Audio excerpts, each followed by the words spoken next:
Dan lebih hebatnya, BPSK ini juga bisa sampai merana ke pidana loh. Jadi kalau misalkan dia lihat dalam proses kita melakukan masukin gugatan dan pada saat proses pembuktian dia melihat ada indikasi tindak pidana, dia bisa ngelanjutin itu ke penyidik.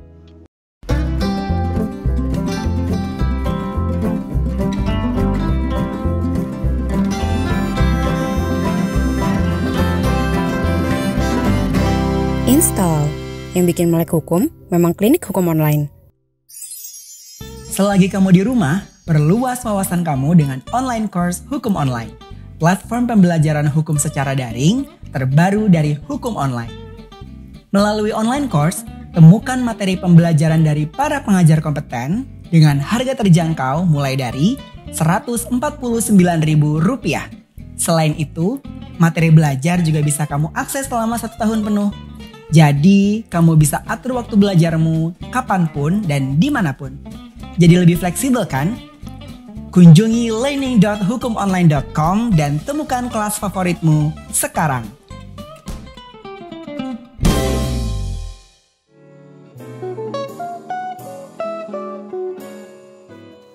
Halo, selamat sore followers Klinik Hukum Online. Jumpa lagi dalam Instagram Live Klinik Hukum. Di sini bareng aku Aurel. Dalam 1 jam ke depan kita bakal ngobrolin soal hak konsumen. Nah, sebelumnya kita mulai ini, gimana nih kabar followers? Sehat-sehat selalu ya. Tetap jaga kesehatan, jaga stamina tubuh, perbanyak konsumsi buah-buahan, vitamin, suplemen, dan tetap jaga jarak. Nah, di sore hari ini, sesuai agenda kita bakal ngobrolin soal hak konsumen. Nah, aku Aurel di sini nggak bakal sendiri, jadi aku bakal ditemenin nih sama Mas Dito Sitompul, selaku partner dari Hotma Sitompul Law Firm. Halo, selamat sore Mas Dito. Selamat sore Mbak. Ya, sehat-sehat Mas, kabarnya? Sehat Mbak, puji Tuhan.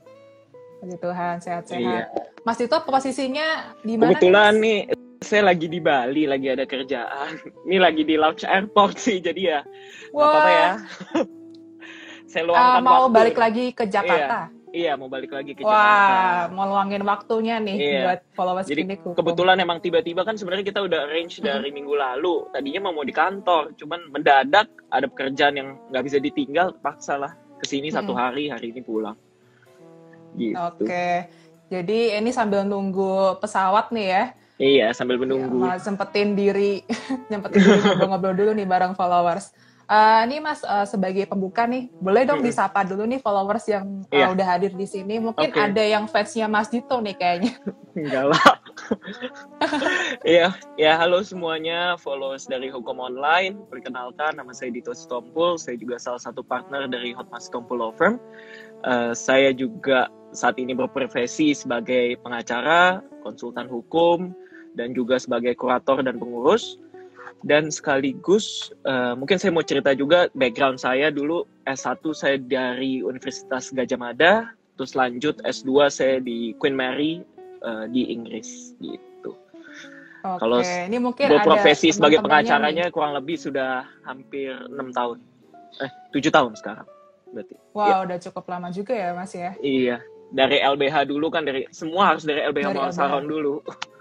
Dan kebetulan LBH Muhammad Saron juga mitra dari Hukum Online kan. Nah, betul. Buat Mas Sitompul Law Firm juga jadi mitra juga ya di klinik ya. Iya. Ikut kontribusi nulis juga nih. Ikut kontribusi nulis. Nah, sebelum kita bahas soal hak konsumen lebih lanjut nih Mas, mungkin di sini followers boleh dong dijelasin siapa sih konsumen ini dan ngeliputin apa aja sih konsumen ini? Atau misalnya nih, aku belanja terus habis itu aku jual lagi ke teman. Nah, itu kan biasa disebut reseller tuh Mas. Nah, apakah aku juga disebut termasuk konsumen gitu, termasuk juga gitu? Nah, mungkin silakan Mas Dito. Iya, mungkin aku menjelaskan konsumen ini dari segi Undang-Undang Perlindungan Konsumen nomor 8 tahun 99. Di situ di pasal 1 aku sambil baca undang-undangnya.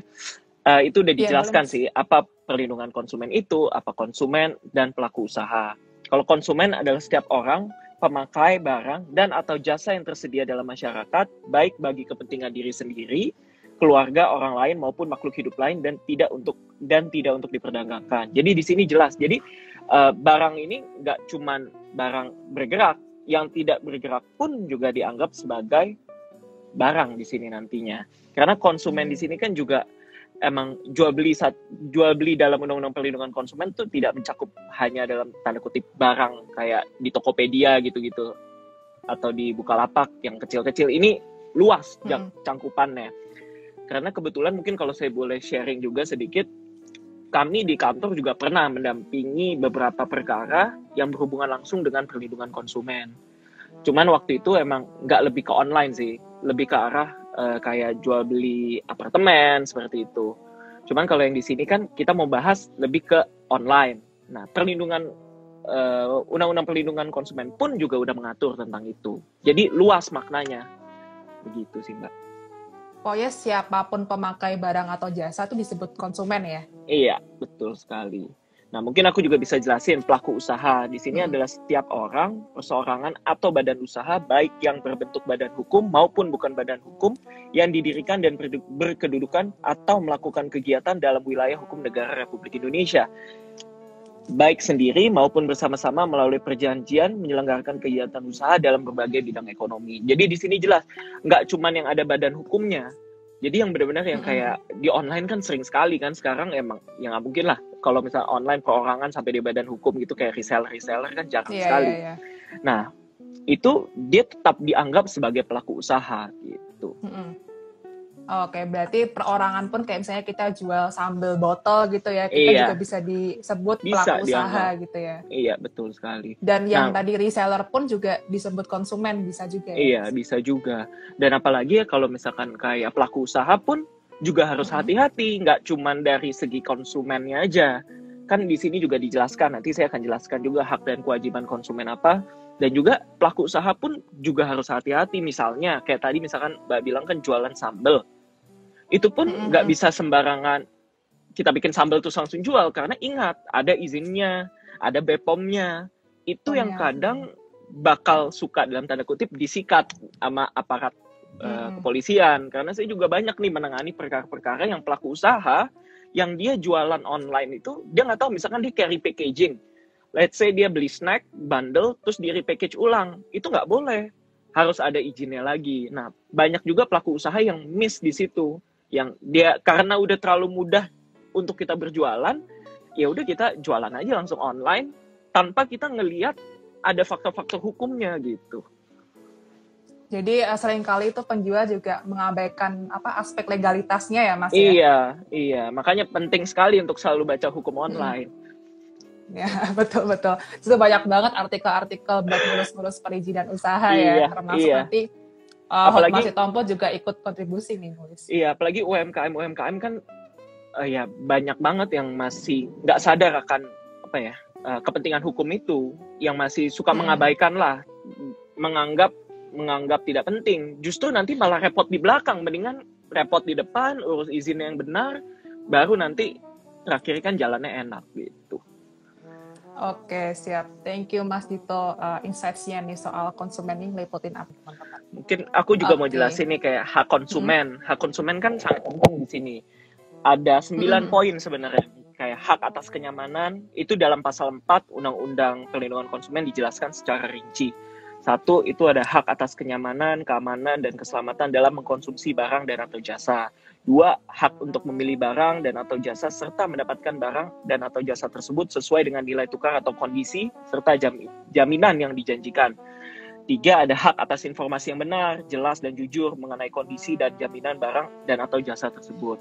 4, hak untuk didengar pendapat dan keluhannya atas barang dan atau jasa yang digunakan. 5, hak untuk mendapatkan advokasi, perlindungan, dan upaya penyelesaian sengketa perlindungan konsumen secara patut. 6, ada juga hak untuk mendapatkan pembinaan dan pendidikan konsumen, hak untuk diperlakukan dan dilayani secara benar serta jujur serta tidak diskriminatif. 8, hak untuk mendapatkan kompensasi, ganti rugi, dan atau penggantian apabila barang dan atau jasa yang diterima tidak sesuai dengan perjanjian yang tidak sebagaimana mestinya. 9, hak-hak yang diatur dalam ketentuan peraturan perundang-undangan yang lainnya. Nah, di poin 8 ini kan jelas bahwa hak untuk mendapatkan kompensasi, ganti rugi, dan atau penggantian apabila barang dan atau jasa yang diterima tidak sesuai dengan perjanjian atau tidak sebagaimana mestinya. Jadi apabila kita mendapatkan keluhan, misalkan kita udah beli, ternyata pas kita lihat, lah kok barangnya beda. Nah itu kita berhak untuk mendapatkan kompensasi. Atau misalnya pas kita beli, let's say barang-barang bekas ya, sekarang kan lagi in banget tuh, yang kayak beli-beli apa sih, yang barang-barang vintage gitu. Nah misalnya dijual di Tokped segala macam, ya ternyata ininya beda, maka ya harus berhak mendapatkan kompensasi ataupun ganti rugi. Kalau mungkin kalau belanjanya kayak sekarang di e-commerce besar kayak Tokopedia, boleh kan nyebut merek? Tokopedia atau Bukalapak. Tokopedia atau Bukalapak itu kan sekarang udah ada emang sistem keamanannya udah baik ya. Jadi pada saat kita lagi melakukan purchasing, itu kan dana yang kita transfer kan di hold dulu sama Tokopedia atau bukan Bukalapaknya, nggak langsung ditransfer. Jadi pada saat kita menerima, kita ngelihat nggak cocok atau gimana, ya kita tinggal klik tidak cocok, kita bisa balikin lagi. Gitu. Saya pernah juga soalnya pas beli, lah ternyata barangnya palsu gitu, nggak sesuai dengan deskripsi. Ya saya kirim ulang, tapi ya dibalikin sama Tokopedianya. Nah itu kan enak sebenarnya kalau e-commerce sudah ada sistemnya. Tapi yang sangat repot sebenarnya kalau belanjanya di Instagram ataupun perorangan misalkan gitu ya. kayak Kaskus gitu yang blog yang nggak ada ininya, nggak ada sistem, nggak ada platformnya ya. Iya, nggak ada platformnya, nggak ada payment gateway-nya.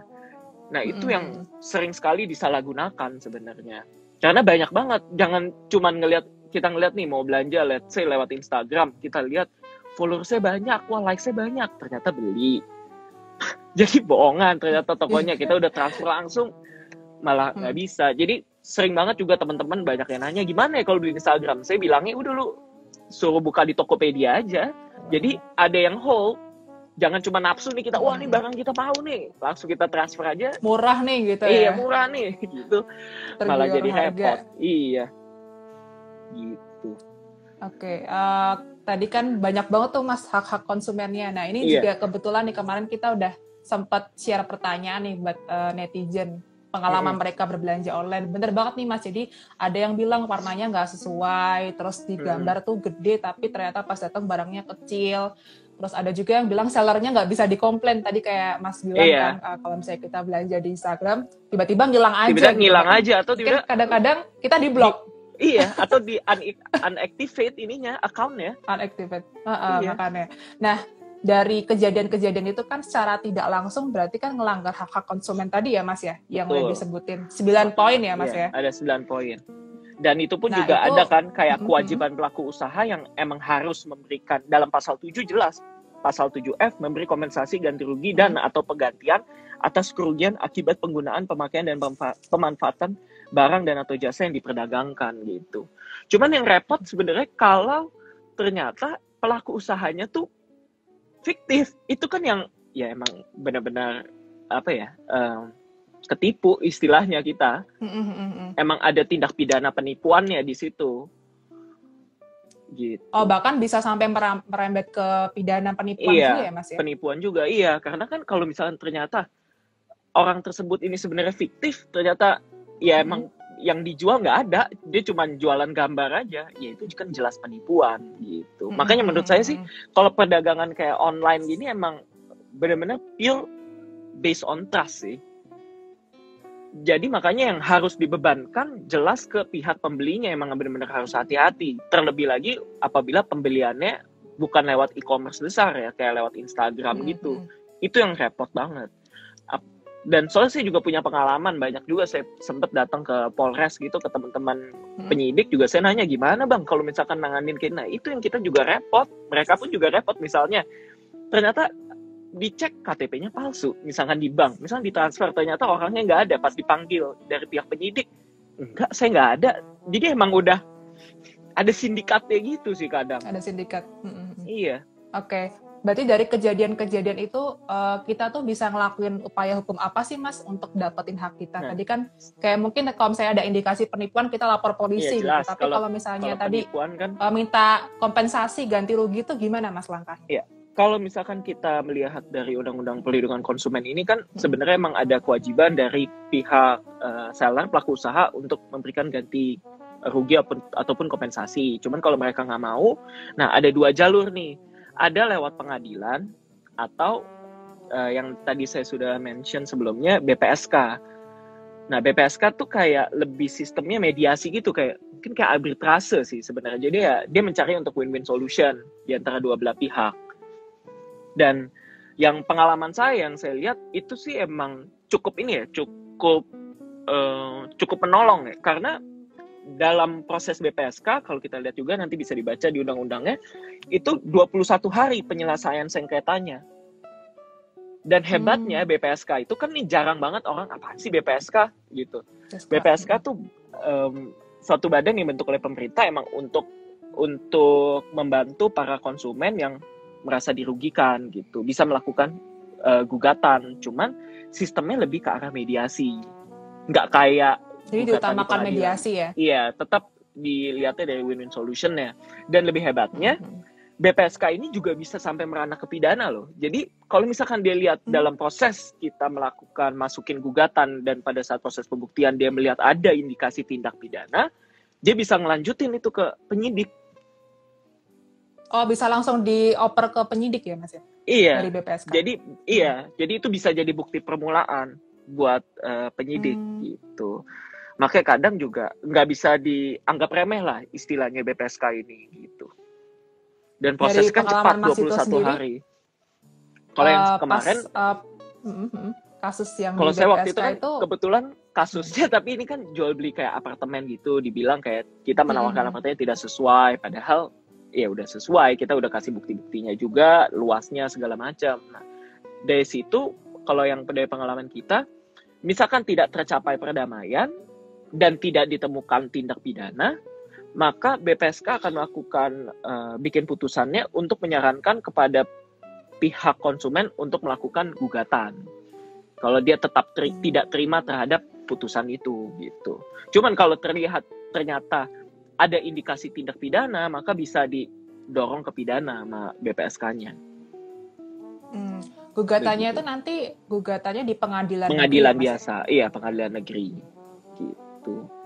Cuman sih menurut saya kalau misalkan kan nggak lucu juga kalau misalkan kita beli barang kecil, masa sampai harus ke BPSK gitu. Harus sampai kan agak wasting time juga. Jadi menurut saya emang yang lebih dikedepankan daripada kita nggak mau nih sampai terjerumus yang kayak gitu, lebih ke arah self awareness di kita sih untuk ngelihat pada saat beli barangnya. Gitu. Mungkin emang tersedia. Baca-baca review gitu ya, Mas ya. Iya, baca-baca review, kontak dulu. Jangan sampai maksudnya jangan sampai ada masalah lah. Gitu. Lebih baik mencegah daripada mengobati. Iya, betul sekali. Karena kalau misalnya kan ada juga kan, sebenarnya kan tadi ada hak dari konsumen dan ada kewajibannya juga kan dari konsumen. Misalnya kayak di undang-undang ini kan dijelaskan bahwa membaca atau mengikuti petunjuk informasi, prosedur pemakaian, pemanfaatan barang dan atau jasa, terus beretikat baik dalam melakukan transaksi pembelian dan atau jasa, membayar sesuai dengan nilai tukar yang disepakati, dan mengikuti upaya penyelesaian hukum sengketa perlindungan konsumen secara patut. Dan sebenarnya kan juga emang konsumen ya lebih berhati-hatilah, apalagi di era digital sekarang ini gitu. Oke, siap. Thank you Mas Tito insights-nya. Nah, kita lanjut nih Mas. Tadi kan kita udah bicara soal hak-hak konsumen, terus kemudian gimana caranya konsumen bisa menuntut ganti kerugian atau kompensasi gitu ya. Nah, ada nggak sih nih tips nih, termasuk juga kan Mas Tito hobi nih belanja online. Tadi kan udah dibilang kita harus berhati-hati. Nah, tipsnya apa nih buat teman-teman di sini saat berbelanja online biar aman, terus juga terhindar dari praktik-praktik yang merugikan tadi Mas? Iya. Mungkin kalau saya boleh kasih tips sih, sebenarnya lebih baik kita beli yang emang ada platform e-commerce-nya sih. Jangan kayak di Instagram gitu-gitu yang langsung transfer langsung. Karena itu indikasinya lebih susah ya. Pada saat kita ditipu, ya kita susah melakukan tracing-nya. Gitu. Mendingan diarahkan ke yang big platform aja yang emang sudah ada escrow-nya pada saat kita pada saat kita bayar kan emang di hold dulu sama dia. Jadi kalau misalnya kita nemu di Instagram gitu, saya juga pernah ya, saya sarankan ya udah masuk ke Tokopedia aja, buka aja lapak, ya saya bayar di situ gitu. Oke, berarti tadi kita harus cari pelaku usaha yang trusted gitu ya Mas. Iya. Intinya. Karena agak sulit ada lagi, juga Mas, sih sebenarnya. Mungkin untuk ke pelaku usaha juga saya bisa kasih saran sih, ini kalau misalkan melakukan penipuan gitu kan jelas ada tindak pidana penipuannya dari KUHP ya. Cuman ini ada sanksi khususnya juga nih kalau di dalam Undang-Undang Perlindungan Konsumen. Nah, di pasal kan ada sanksi administratif di pasal 60. Nah, itu Badan Penyelesaian Sengketa Konsumen berwenang menjatuhkan sanksi administratif terhadap pelaku usaha yang melanggar pasal 19 ayat 2, ayat 3, 20, 25, dan 26. Dan itu tuh sanksi administratifnya paling banyak sampai 200 juta. Gitu. Jadi nggak boleh main-main juga nih buat pelaku usaha. Jadi benar-benar harus bertanggung jawab atas kerugian yang ditimbulkan buat konsumen. Gitu. Dan kalau kita bisa lihat lagi, di pasal tindak pidananya itu lebih ngeri lagi. Di pasal pidananya itu di pasal 62 nanti saya akan bahas lagi ya apa aja sih yang pelanggaran itu. Misalnya pasal 62 dibilang pelaku usaha yang melanggar ketentuan pasal 8, 9, 10, 13 ayat 2, pasal 15, pasal 17 A, B, C, E ayat 2 dan pasal 18 dipidana paling lama 5 tahun. Kita lihat nih pasal 8 dan 9-nya ya. Pasal 8 sama 9-nya itu rata-rata mengenai pelaku usaha dilarang memproduksi dan atau memperdagangkan barang dan atau jasa yang satu misalnya tidak memenuhi atau tidak sesuai dengan standar yang dipersyaratkan, tidak sesuai dengan berat bersih. Intinya nih ada penipuannya lah di dalam penjualan barang ini, tidak sesuai dengan ukuran, takaran timbangan, tidak sesuai dengan kondisi. Intinya apa yang dijual tidak sesuai dengan yang dijanjikan itu bisa dipidana. Dalam kalau pakai perlindungan konsumen, iya. Ada ya? Sebenarnya kan kalau saya ngelihat lagi, kan sedikit garis tipis sama perdata dong. Lah, kan misalnya tidak dijual, sebenarnya kan itu wan prestasi. Nah, cuman juga bisa. Wan prestasi juga bisa, tapi di sini diatur jelas itu ada tindak pidananya gitu. Kalau dalam praktik itu biasanya pelaku usaha bakal dikenain yang di dalam KUHP atau double attack nih sama perlindungan konsumen juga, Mas? Kalau kita pengacara laporin ya udah pasti pakai junto, Mbak. Kita laporin perlindungan konsumen, ya. Jadi juntoin lagi. Double attack ya. Double attack. Oke. Cuman biasanya kan pasti kalau emang ternyata benar jaksa kan nantinya pasti akan melihat, pasti yang lebih didorong kalau emang ini tentang perlindungan konsumen pasti kan yang dipakai untuk perlindungan konsumen ya. Gitu. Oke. Pertanyaan pertama nih Mas dari bentar aku cari dulu. Nih, Septrio STMRG. Apakah putusan dari badan arbitrase tersebut sama dengan kekuatan dengan dari BPSK ya? Kalau BPSK kan lebih ke arah perdamaian ya. Mereka kan menyarankan untuk lebih berdamai gitu. Cuman emang eksekusinya dibawa ke pengadilan pada saat eksekusi gitu. Jadi kalau bilang sama ya berarti sama. Tetap harus ngajuin eksekusi juga ya Mas? Iya. Harus. Kalau misalkan mereka tidak mengikuti BPSK, tapi kan hebatnya BPSK bisa dorong ke penyidik untuk pidana. Ya cuma kita tahu kan di Indonesia orang lebih takut dipidana daripada diperdata. Betul. Ya maksudnya ya mau tidak mau lah saya harus ngomong seperti itu karena emang faktanya seperti itu. Kalau di perdata nanti kita bisa dapat ganti rugi ya Mas? Ganti kalau rugi. Untuk pidana kita bisa dapat ganti rugi nggak ya Mas? Kalau biasanya, ini kalau di dalam perlindungan konsumen itu cukup menarik ya karena putusannya bisa ada tambahan. Kemarin saya lihat itu ada tambahan berupa ganti rugi. Jadi cukup ya ada terobosan di sini sih. Jadi bisa emang ada ganti kerugiannya juga. Kan karena didorong dari BPSK-nya terlebih dahulu ya. Jadi emang ada unsur penipuan maupun bisa juga langsung ganti rugi gitu. Oke, berarti dari konsumen pun juga nggak ngerasa rugi-rugi banget gitu ya kalau misalnya mau untuk pidana kan takutnya nggak dapat ganti rugi gitu, pelakunya cuma di penjara doang. Iya. Oke, kita lanjut nih pertanyaan dari Kose 53 nih. Apakah bisa diblok rekening penipu jika melakukan tindakan penipuan? Iya jelas harus diblok. Bisa nggak nih kita lapor ke kalau bank? misalnya kita bukan ke bank ya sih, harus ke polisi kan. Atau polisi. Kalau dari pengalaman kita sih harus ke polisi dulu, nanti polisi melakukan rangkaian penyidikan baru nanti minta ke bank untuk diblok gitu. Oke. Berarti pertama langkah yang dilakuin tuh lapor dulu polisi ya Mas ya? Iya. Nanti kan pasti ada suatu lagi. perbuatan tindak pidananya di situ. Cuman yang sangat disayangkan kalau misalnya emang itu rekening orangnya pun orang fiktif. Jadi emang ada dalam tanda kutip banknya pun juga ada main gitu loh. Itu kan yang jadi melebar bisa kemana-mana. Oh, pernah ada kasus seperti Pernah itu, juga Mas? ada. Jadi banknya waktu itu kasus teman saya sih pernah cerita dia. Jadi banknya ngelakuin bundling ini loh, bikin bundling rekening. Jadi dia cuma ngasih KTP, terus dibundling ininya, rekeningnya berurut gitu, si A, si B, si C, si D. Padahal orang itu nggak bikin rekening tersebut gitu. Berarti itu pegawai banknya juga nakal ya, Mas? Iya. Ikut turut campur Bisa kena, gitu ya? bisa kena undang-undang perbankan juga kalau itu kan. Makan juga. Oh, wow. Saya juga baru tahu nih ternyata ada praktik Ada yang lah. kayak gitu. Ada. Pegawai bank Ada juga. pegawai bank yang berani juga. Kalau sindikat kan udah repot nggak?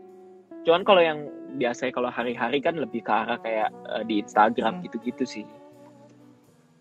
Oke, siap. Kita lanjut ke pertanyaan lain nih. Dari Safira mungkin ya, Salsabila nih. Terkait hak kompensasi, terkadang kita ketika barang sampai, barangnya tidak sesuai atau rusak. Ketika bertanya atau protes baik-baik mungkin nggak dijawab. Nah, mungkin ini gimana nih Mas solusinya? Kalau misalnya tadi kan kalau kita dari IG atau apa gitu kan nggak lewat. Kalau dari IG kan nggak lewat. Gitu. Nah, mau tidak mau kan berarti harus lewat jalur pengadilan ataupun BPSK kayak gitu. Mau tidak mau ya, kalau misalkan karena jelas kok di sini diatur bahwa pelaku usaha punya kewajiban kalau ternyata ada pihak dari konsumen yang dirugikan. Jelas untuk harus melakukan kompensasi gitu. Cuman kan bisa juga pelaku usahanya nakal, dia nggak mau, tidak mengindahkan, ya mau tidak mau harus lewat proceeding gitu, harus lewat upaya hukum. Kalau lapor BPSK gitu ada cara online-nya nggak sih Mas? Atau kita harus kirim apa gitu? Kebetulan waktu itu saya soalnya juga jadi ini sih, saya jadi yang tergugat. Tapi tetap harus masuk ke ini sih, harus didaftarin di BPSK-nya. Seperti kayak mengajukan gugatan. Oke, tapi secara online ya Mas ya, bisa ya? Kalau online, atau jujur saya belum tahu. Kayaknya harus berkirim ke kantor BPSK-nya itu waktu itu sih di Kelapa Gading saya. Di Jakarta. Untuk nominal kerugiannya, kalau kita bisa lapor ke BPSK itu harus ada minimalnya gitu nggak sih Mas? Nggak ada minimum. Nggak ada minimum ya? Tidak ada. Oke. Karena emang udah disediakan emang jalurnya gitu sih dari Undang-Undang Perlindungan Konsumen. Dari Undang-Undang Perlindungan Konsumen. Oke. Siap. Kita lanjut nih Mas. Ada pertanyaan dari kolom komentar nih, lanjut juga nih soal BPSK. Dari Kumara Puspita nih. Bagaimana upaya yang dilakukan BPSK apabila pelaku usaha mengabaikan panggilan BPSK? Nah, kalau misalnya tadi Mas kan misalnya udah pernah berpengalaman sebagai tergugat, tapi nggak datang tuh pas dipanggil BPSK, itu gimana Mas? Waktu itu sih kebetulan saya datang ya. Kalau misalnya tidak datang, itu karena BPSK kan juga bisa majuin itu ke penyidikan. Jadi bisa jadi tindak pidana istilahnya. Makanya waktu itu kalau kita dari pihak pelaku usaha, karena saya tahu bisa ujungnya ke pidana, ya saya datang. Gitu. Okay. Jadi menurut saya emang cukup fair lah di sini. BPSK itu hadir. Karena jarang sekali banyak orang kan maunya langsung pengadilan. Padahal udah disediakan loh BPSK ini gitu. Emang kurang tren aja, orang-orang kurang ngerti ya. Iya. Dan bagusnya kan paling lambat tuh 21 hari udah harus putus lagi. Dan jelas di sini juga nih di dalam pasal 56 apabila ketentuan misalnya dia tidak melaksanakan putusan, maka pelaku usaha BPSK menyerahkan putusan tersebut kepada penyidik untuk melakukan penyidikan sesuai dengan ketentuan perundang-undangan yang berlaku. Jadi ada istilahnya ya ada koordinasi ada upaya paksa juga di sini. Kan orang paling males kalau di sini untuk pidana kan.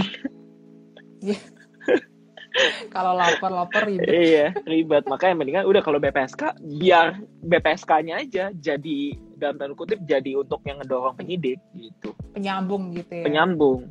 Karena jelas di sini apabila tidak melakukan putusan dari BPSK, maka BPSK bisa menyerahkan putusan tersebut kepada penyidik untuk melakukan penyidikan.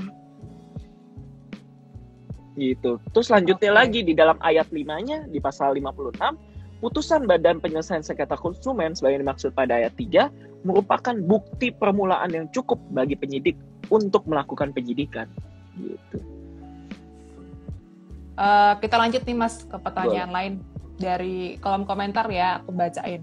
RFKY Juan nih, ada yang bertanya, dia bilang, gimana caranya Mas apabila kita memesan tiket pesawat, terus tiba-tiba ada klausula baku nih Mas, yang ditambahkan dalam perjanjian, yang tidak ada di dalam perjanjian awal, sedangkan kita selalu di posisi yang mau tidak mau harus nurut. Soal klausula baku nih Mas, gimana? Sebenarnya itu udah diatur ya di dalam perlindungan konsumen kan itu ada larangan klausula baku itu. Sebentar ya, saya sekalian cek, kemarin saya sudah lihat. Sebentar.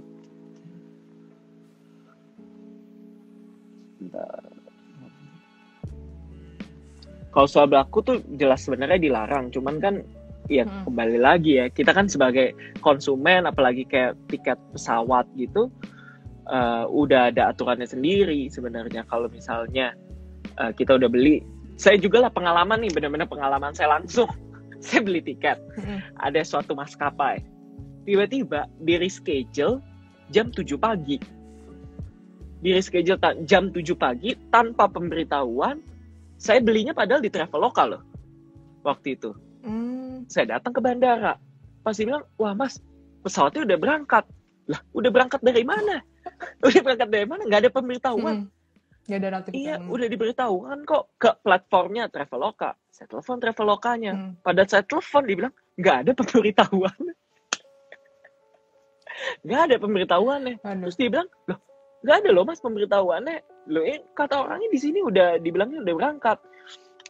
Terus dicek lagi sama orang Travelokanya, dibilang, wah ini ada miskomunikasi antara dari yang orang mereka sama Travelokanya. Sedangkan Travelokanya ngomong ke pusat di maskapai tersebut bilang pesawatnya cancel. Terus saya gimana? Untung kan kalau saya lewatnya Traveloka ya, jadi udah langsung pasti diganti kan. Oh, dapat refund gitu ya Mas? Dapat refund, emang full refund sih langsung. Cuman kan keselnya kayak udah pagi-pagi ke airport, tiba-tiba iya tidak ada pemberitahuan apa-apa gitu. Nah ini yang kalau di dalam bab 5 di dalam Undang-Undang Perlindungan Konsumen ada ketentuan pencantuman klausula baku. Pelaku usaha pasal 18 menyatakan bahwa pelaku usaha dalam menawarkan barang dan atau jasa ditujukan untuk diperdagangkan dilarang membuat dan atau mencantumkan klausula baku pada setiap dokumen dan atau perjanjian apabila menyatakan pengalihan tanggung jawab pelaku usaha, menyatakan bahwa pelaku usaha berhak menolak penyerahan kembali barang yang dibeli konsumen, menyatakan bahwa pelaku usaha berhak menolak penyerahan kembali uang, terus menyatakan pemberian kuasa dari konsumen kepada pelaku usaha baik secara langsung maupun tidak langsung untuk melakukan segala tindakan sepihak yang berkaitan dengan barang yang dibeli. Terus ada juga mengatur perihal pembuktian atas hilangnya kegunaan barang atau pemanfaatan jasa yang dibeli oleh konsumen, ada dan lain-lain. Nah sebenarnya udah diatur bahwa ada larangan-larangannya yang tidak boleh dicantumkan sebenarnya. Berarti kalau kayak gitu otomatis melanggar hak konsumen ya Mas ya, jadi iya, bisa dilakukan BPSK nih ya? Iya, bisa laporan ke BPSK. Jelas kalau itu kan emang ada larangannya. Oke, siap. Kita lanjut lagi nih Mas ke pertanyaan lain. Ini soal pengiriman barang nih Mas. Dari Sofa Takia. Kalau barang rusak tapi nggak tahu rusak dari penjual atau waktu pengiriman itu gimana? Nih rusak. Sering banget nih terjadi nih. Jadi nggak tahu barang cacatnya tuh udah dari awal atau pas pengirimannya tuh rusak gitu, atau mungkin pas kurirnya ngirimnya. Pas kurirnya ngirim gimana ya? Makanya kalau biasanya kan itu ada insurance ya. Kalau dari apa? Kalau saya pernah soalnya beli di Gojek itu ada insurance kan, ada tombol insurance. Kalau kita mau pakai ya kita harus nambah. Ya menurut saya lebih bagus ya kita pakai itu sih. Kalau emang nggak mau kita tambah biaya ya buat iya kalau nggak mau risk ada itu kan karena mau tidak mau ada pasti resiko lah. Kalau misalnya kita nggak tahu nih tiba-tiba kok barangnya rusak, nah maka dari itu menurut saya sih lebih baik ya kita pakai insurance yang itu yang sudah disediakan gitu. Oke. Baik, kita lanjut lagi ke pertanyaan lain. Nih, dari Tejayu Pramesti nih. Gimana cara hadapi penjual yang ghosting saat kita menagih barang pesanan yang belum sampai-sampai nih? Ghosting, Gimana cara istilah hadapi? tren Iya. sekarang.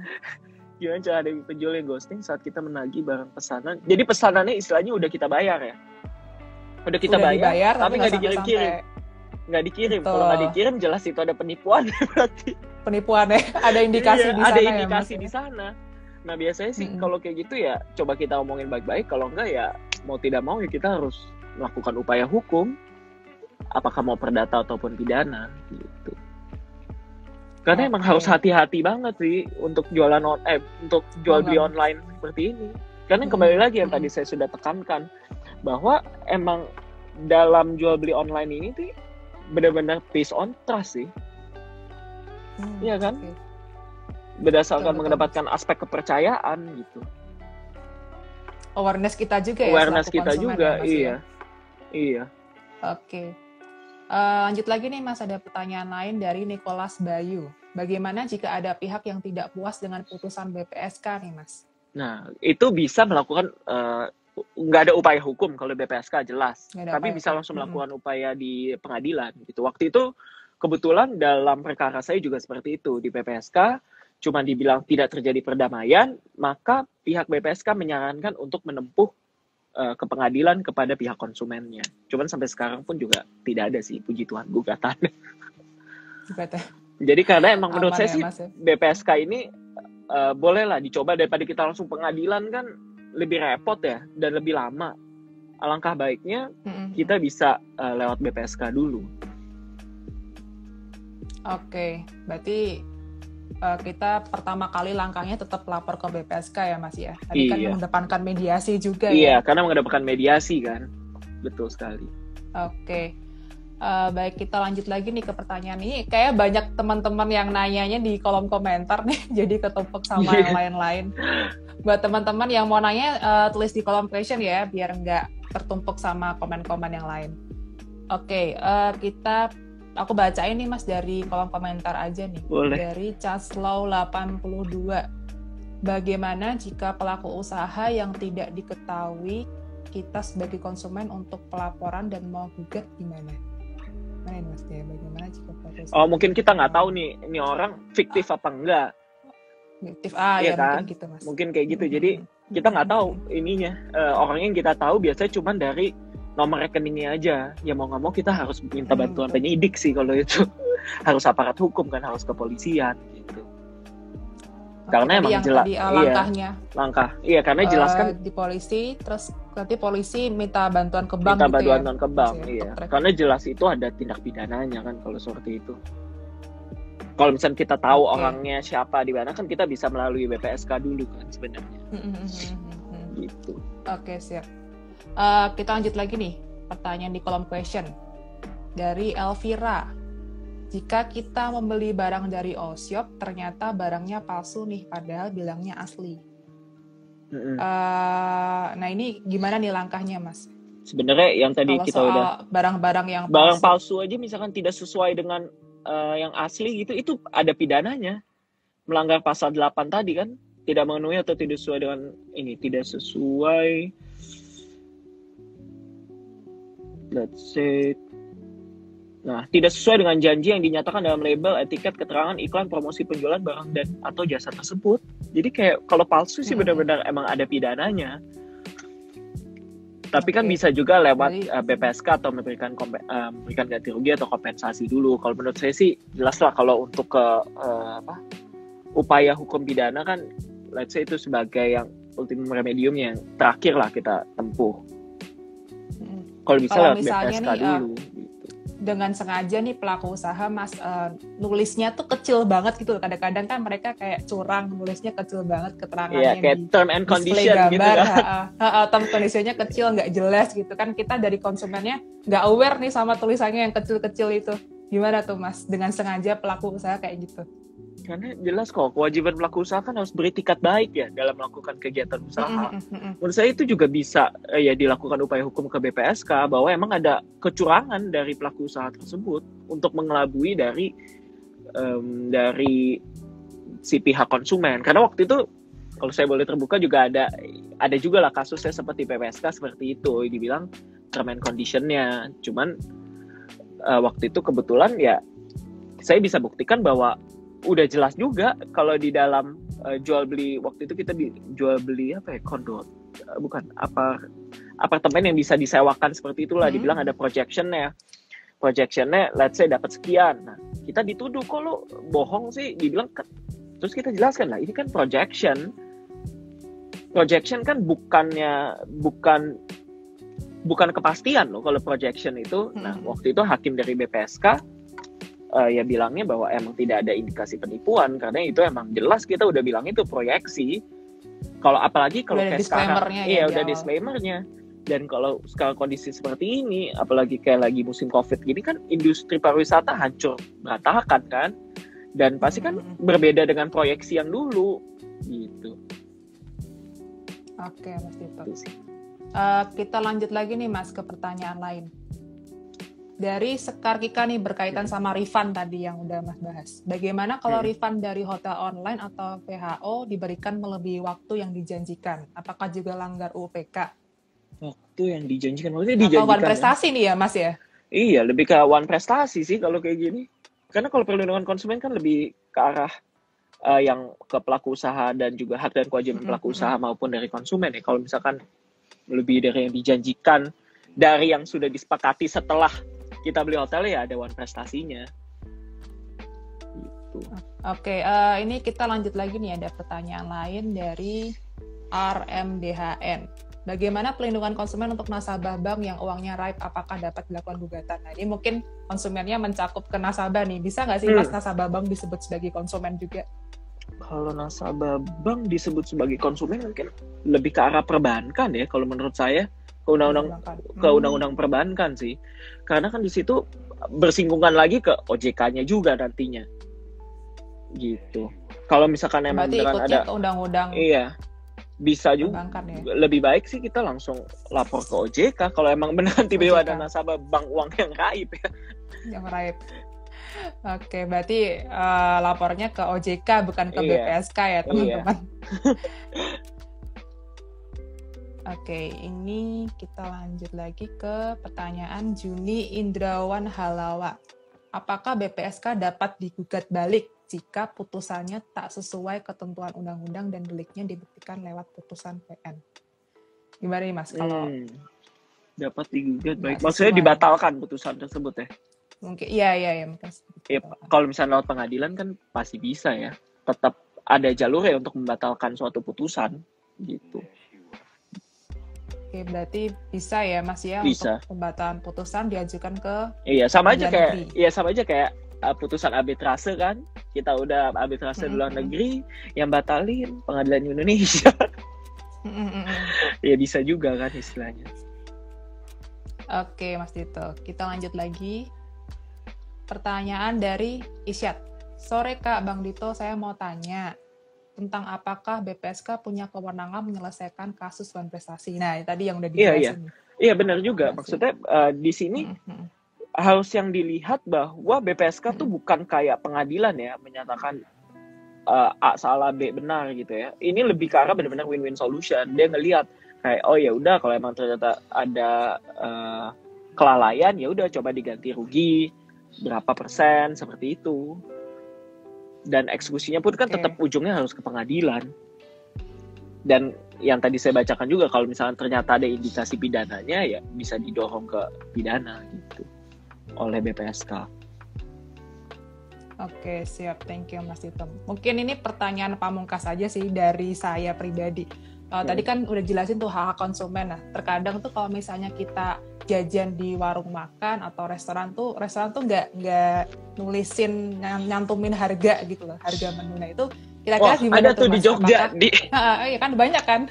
Kebetulan saya sekolah di Jogja. Yang viral beritanya itu.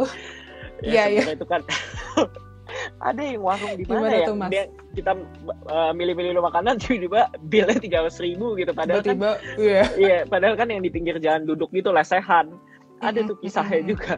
Ya sebenarnya kan ya nggak boleh seperti itu. Itu kan ada kelicikan dari pelaku usaha ya.